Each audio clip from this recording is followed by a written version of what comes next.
Antibiotic कौन कवक से प्राप्त किया जाता है? Neomycin, erythromycin, penicillin, streptomycin. इसका आंसर होगा पेनिसिलिन।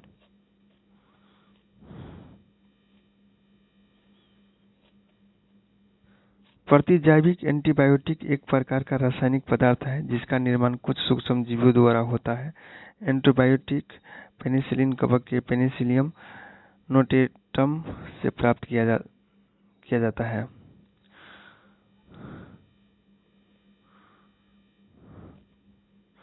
निम्न में से कौन सी बीमारी वायु के माध्यम से नहीं फैलता है? सामान्य जुकाम, निमोनिया, हैजा और तपेदिक। तो इसका आंसर होगा हैजा।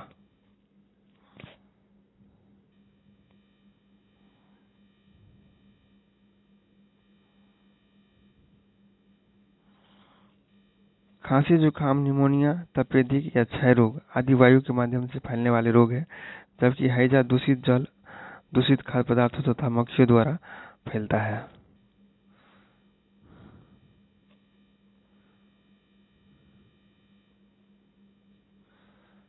एक कोशिका के दो समान संतति कोशिकाओं में विभाजन की प्रक्रिया को क्या कहा जाता है? द्विखंडन, बहुविखंडन, पुनरुत्थान और बीजाणु का बनना। तो इसका आंसर होगा द्विविखंडन।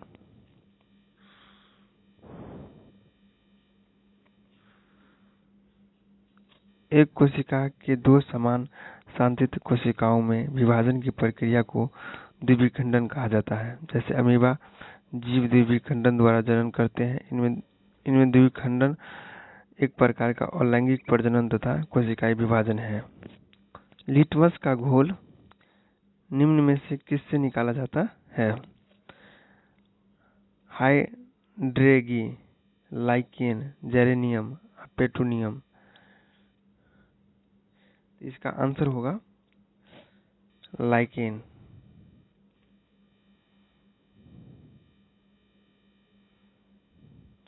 लिटमस विलियम बैगन का रंग का रंजक होता है जो थाइलोफाइटा समूह के लीचिन लाइकेन पौधे से निकाला जाता है। लाइकेन वायु प्रदूषक के अच्छे सूचक माने जाते हैं।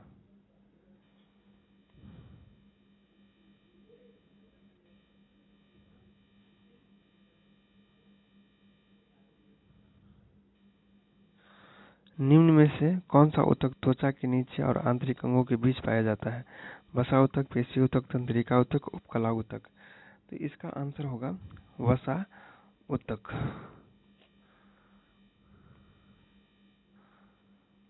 ऊतक कोशिकाओं का समूह होता है जिसमें कोशिकाओं की संरचना तथा कार्य एक समान होता है। वसा ऊतक त्वचा के नीचे तथा आंतरिक अंगों के बीच पाया जाता है।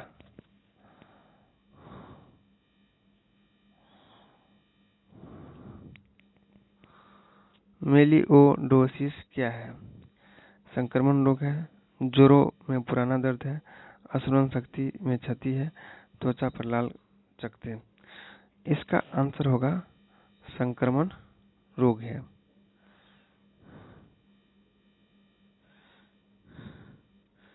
मेलिओडोसिस एक संक्रमण रोग है जो जीवाणुओं द्वारा होता है। यह मनुष्य तथा पशुओं दोनों को प्रभावित करता है। यह जीवाणुओं द्वारा फैलता है।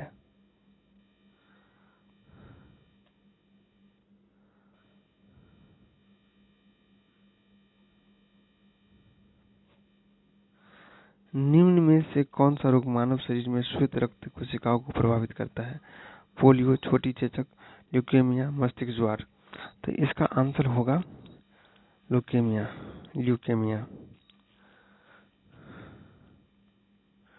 ल्यूकेमिया रोग मानव शरीर में श्वेत रक्त कोशिकाओं को प्रभावित करता है।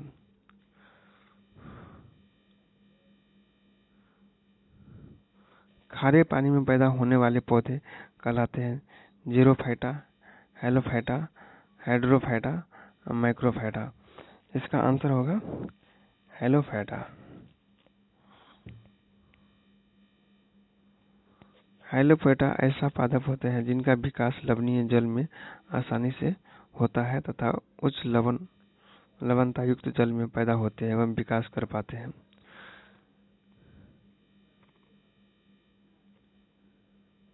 जठर ग्रंथियों द्वारा स्रावित हाइड्रोक्लोरिक अम्ल किस एंजाइम की क्रिया को आसान कर देता है? Pepsin, trypsin, amylase, lipase. तो इसका आंसर होगा पेप्सिन।